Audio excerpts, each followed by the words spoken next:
dostlar. Burada aydan gətirilən torpaqlardır. Yekə daşlar və torpaqlardır. Orada da kosmonot Şən çayın üstündəyik. Orada kosmonot var. Bu bilmirəm nədir. Video kameradır. Orada da maşın var. Maşınların altında hansı məsələn NASA'dan uçurlarsa orada təkərinin altında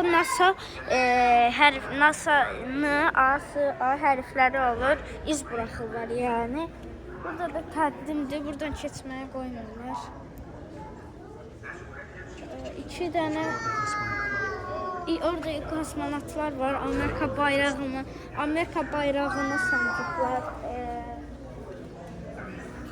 Bu kadar dostlar.